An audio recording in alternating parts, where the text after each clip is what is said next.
Hello dear students, কেমন আছো সবাই? আশা করি সবাই খুব ভালো আছো। Potential BUETian advance level math practice প্রবলেমের আজকের ক্লাসে তোমাদের স্বাগতম। আজকে আমরা যে প্রশ্নটি সলভ করতে চলেছি সেটি হচ্ছে ফিজিক্স সেকেন্ড পার্টের মডার্ন ফিজিক্স অধ্যায়ের খুবই গুরুত্বপূর্ণ একটা আমাদের দৈর্ঘ্যের আপেক্ষিকতা রিলেটেড যে প্রশ্ন। ঠিক আছে, এটা থেকে খুবই একটা বেসিক কনসেপচুয়াল ম্যাথ, যেটা বুয়েট রিটেনের জন্য খুবই ইম্পর্টেন্ট। কারণ এই টাইপের প্রশ্ন এমসিকিউতে সাধারণত আসবে না, এটা যদি আসে বুয়েট রিটেনের জন্য। ঠিক আছে, সো প্রশ্নটি হতে চলেছে খুবই খুবই গুরুত্বপূর্ণ এবং বেসিক প্রশ্ন।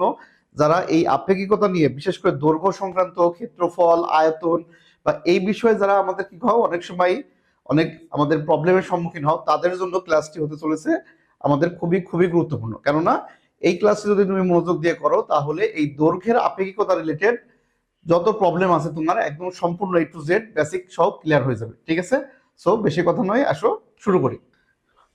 শুরুতেই আমরা প্রশ্নটি ভালো করে বুঝে নিই। দেখো কি বলা আছে, যে 120 মিটার দৈর্ঘ্য এবং 80 মিটার প্রস্থ বিশিষ্ট একটি আয়তাকার মাঠের কর্ণ বরাবর। ঠিক আছে, তাহলে আমাদের কাছে একটি আয়তাকার মাঠ আছে, যা দৈর্ঘ্য প্রস্থ দেওয়া আছে এবং বলা আছে সেই মাঠের কর্ণ বরাবর, যে কোনো এক কর্ণ বরাবর 0.9 সি বেগে গতিশীল একজন সার্ভেয়ার, মানে যিনি জমি পরিমাপ করেন, মাঠটির ক্ষেত্রফল কত পরিমাপ করবেন। তাহলে প্রশ্ন আসলে মেইনলি বোঝাতে চেয়েছে কি, একজন সার্ভেয়ার যিনি হয়তো আমাদের কি আছে যে হেলিকপ্টার নিয়ে বা কোনো আমাদের জানে করে কি করে উড়ে যাচ্ছেন, এই অবস্থায় বিভিন্ন জায়গায় যে বিভিন্ন শহরে হয়তো খেলার মাঠগুলো আছে সেগুলো পরিমাপ করছেন। তাহলে এরকম কোনো একটি আয়তাকার মাঠের কর্ণ বরাবর যাওয়ার সময় তিনি যদি মাঠটা পরিমাপ করেন তাহলে ক্ষেত্রফল কত হবে। এক কথায় এই গতিশীল অবস্থায় মাঠটির ক্ষেত্রফল আমাদের নির্ণয় করতে হবে। তাহলে আসি যে প্রশ্নটাকে আমরা কিভাবে অ্যাপ্রোচ করবো এবং প্রশ্নটা আসলে মেইনলি কি বলা হচ্ছে, আমরা যদি চিত্র দিয়ে জিনিসটাকে তাহলে আরেকটু ভালোভাবে আমরা বুঝতে পারবো যে আসলে এখানে কি বোঝাতে চেয়েছে। ওকে, তাহলে দেখো যে আমাদের কি বলছে, কি আয়তকার মাঠ। ওকে, আমরা একটা আয়তকার মাঠ নিই, মনে করি আমাদের এই একটা আয়তকার মাঠ। ঠিক আছে, এটা আমাদের সেই আয়তক্ষেত্র যার দৈর্ঘ্য 120 মিটার, প্রস্থ 80 মিটার, এটা আমরা জানি। এবং এর কর্ণ বরাবর, তাহলে যে এর যে কোনো একটা কর্ণ বরাবর আমাদের কি আছে, বেগ আছে। তাহলে আমরা ধরে নিলাম যে এই কর্ণ বরাবর আমাদের কি আছে, বেগে মহাকাশযানটি গতিশীল অবস্থায় আছে বা সার্ভেয়ার গতিশীল আছেন। তিনি এই বরাবর যাওয়ার গতিশীল অবস্থায় এটা পরিমাপ করবেন। তাহলে আমরা কি জানি যে আপেক্ষিকতা যখন হয়, তাহলে আমাদের কোনো বস্তু আমরা যদি গতিশীল অবস্থায় অনেক বেশি বেগে, আলোর বেগের কাছাকাছি বেগে গতিশীল থাকে, তাহলে দৈর্ঘ্য কি হয়, সংকুচিত হয় সেই অবস্থায়, সেই গতিশীল কাঠামোর সাপেক্ষে। তাহলে দৈর্ঘ্য যদি সংকুচিত হয়, এখন আমাদের এই সার্ভেয়ার আছে বেগ, আমাদের বেগটা আছে কোন বরাবর, কর্ণ বরাবর। তাহলে এই কর্ণ বরাবর আমাদের বেগটা আছে, তাই তো?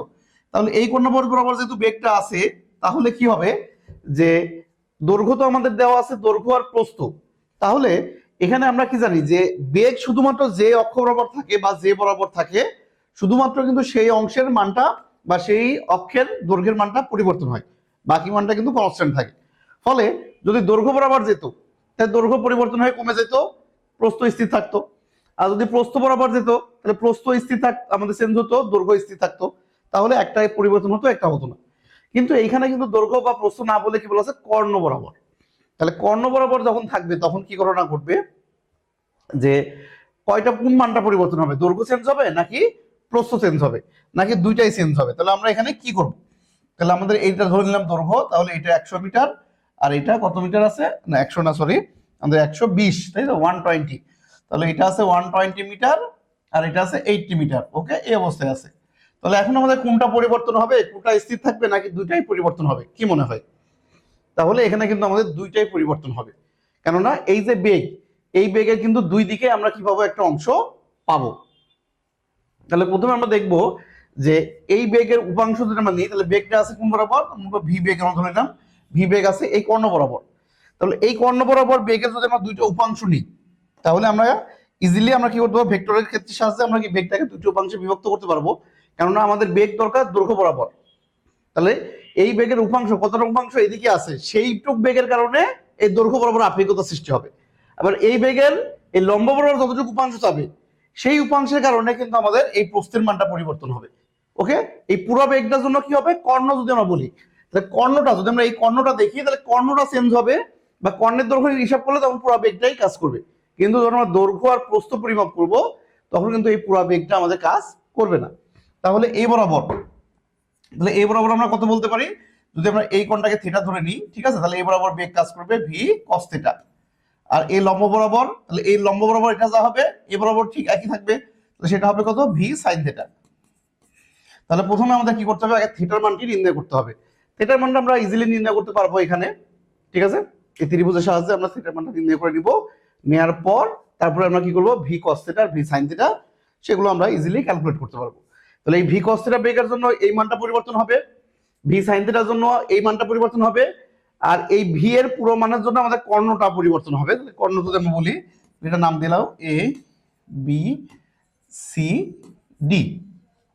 তাহলে এখন আসি আমরা প্রত্যেকটা বাহুর পরিবর্তন কেমন হবে সেটা আমরা একে একে নির্ণয় করে ফেলি। ওকে, তাহলে প্রথমে আসি যে এবি বাহু।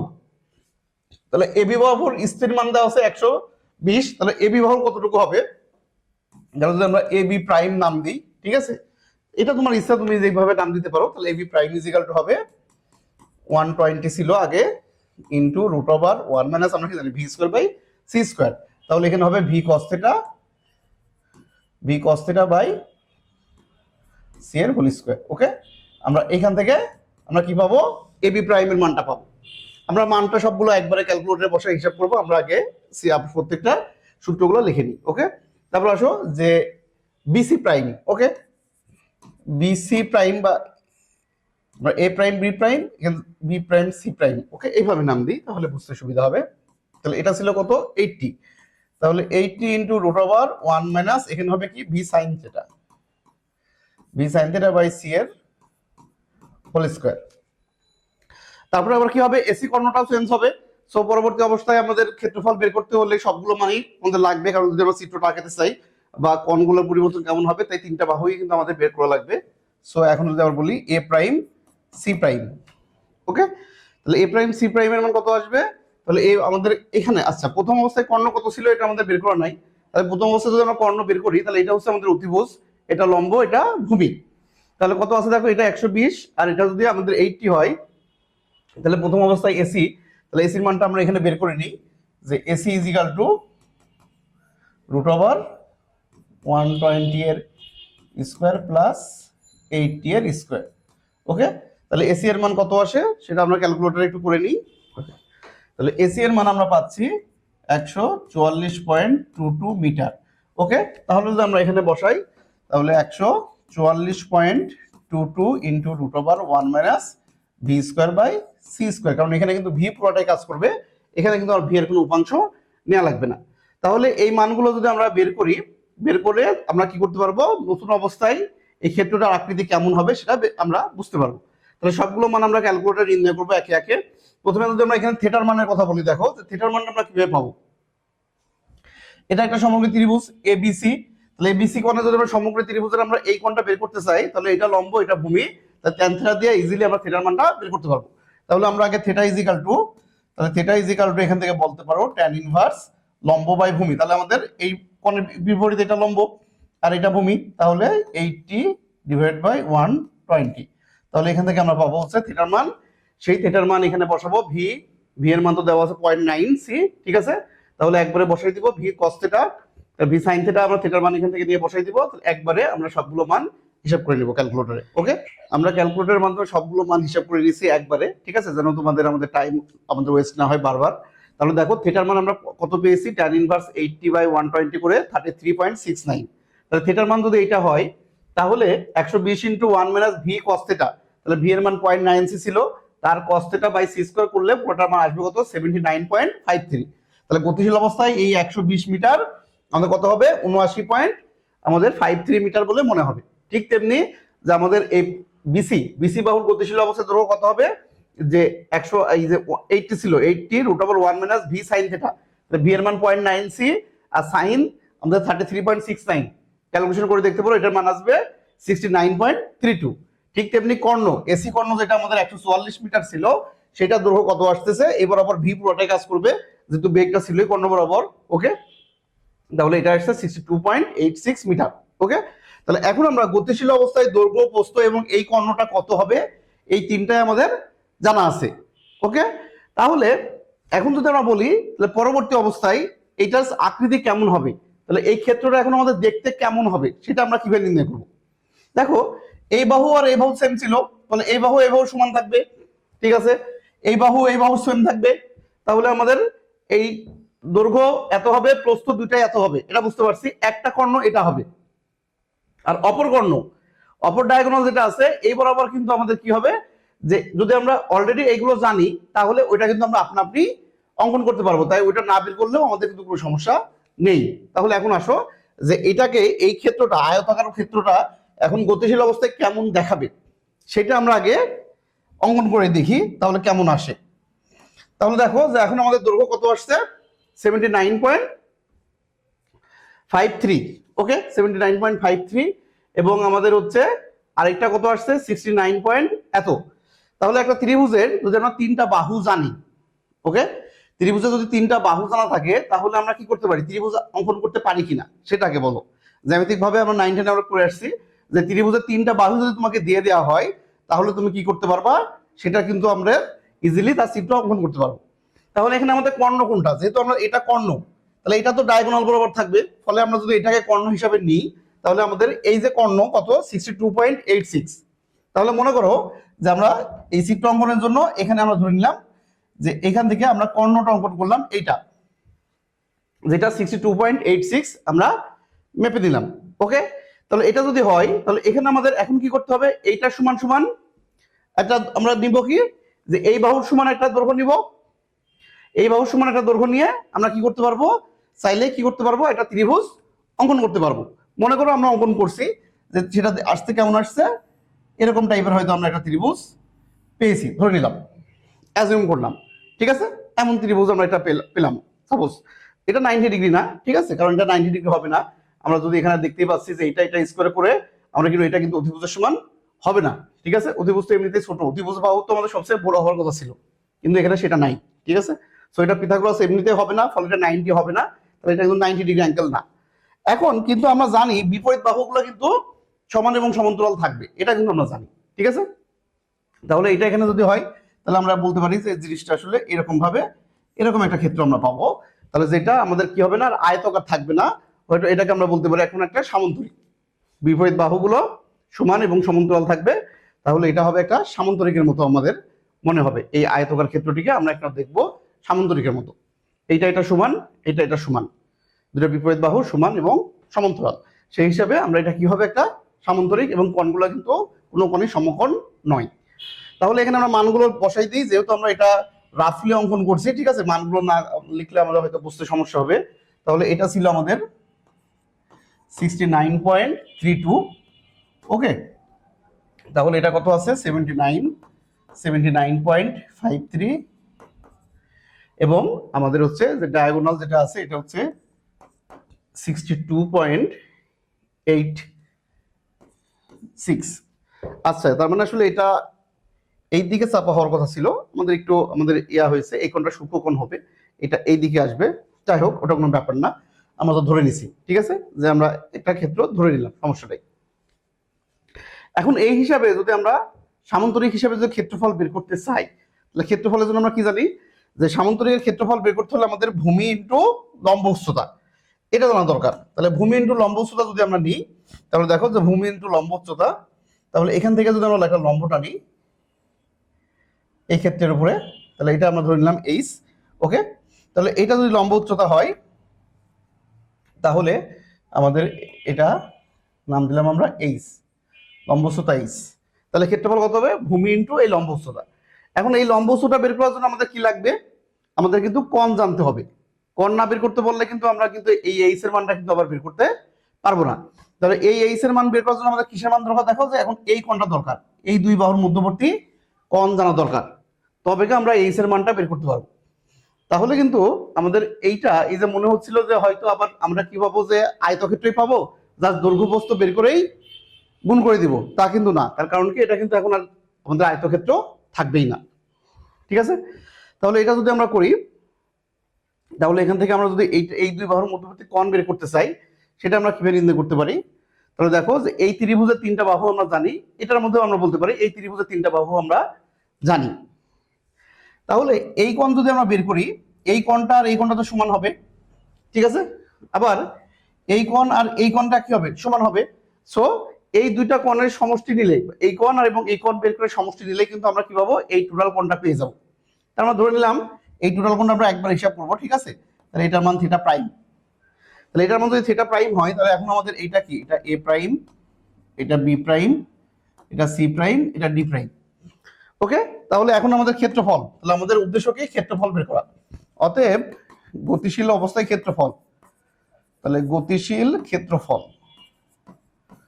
তাহলে ক্ষেত্রফল আমরা কি লিখতে পারি, ভূমি। তাহলে ভূমি কত, এ প্রাইম বি প্রাইম নিছি আমরা, ভূমি ইন্টু উচ্চতা, তাহলে উচ্চতা হচ্ছে এইচ। ওকে, তাহলে A prime B prime into H, আর এইচ এর মান কত, এ প্রাইম ডি প্রাইম, আর এ প্রাইম ডি প্রাইম মানে আছে বি প্রাইম সি প্রাইম, আসলে একই কথা। ঠিক আছে, তাহলে আসো যে এটা সমান সমান আমরা লিখতে পারি যে A prime D prime, A prime D prime into এই এ প্রাইম বি, সরি আমাদের হচ্ছে এখানে A prime B prime into H. তাহলে এইচ এর মান, তাহলে এইচ এর মান কত আসে, যে এই যে এইচ হচ্ছে লম্ব উচ্চতা, তাহলে এই লম্ব উচ্চতার সমান আমরা কি বলতে পারি যে এইটা, এই ত্রিভুজের ক্ষেত্রে এটা হচ্ছে অতিভুজ, তাহলে এটা যদি অতিভুজ হিসেবে কাজ করে আর এটা যদি থিটা প্রাইম হয় তাহলে লম্ব ইজিক্যাল টু কত হয়, অতিভুজ ইন্টু সাইন থিটা। তার মানে A prime D prime into sine theta prime. এটার মান জানি, এটার মান জানি, এখন যদি শুধু থিটা প্রাইমটা আমরা বের করে নিই তাহলে থিটা প্রাইম বের করলেই কিন্তু আমরা কি পেয়ে যাব, এই পুরো ক্ষেত্রফলটা পেয়ে যাব। তাহলে থিটা প্রাইম আমরা কি করব, ত্রিভুজের বাহু সূত্র দিয়ে করতে পারবো।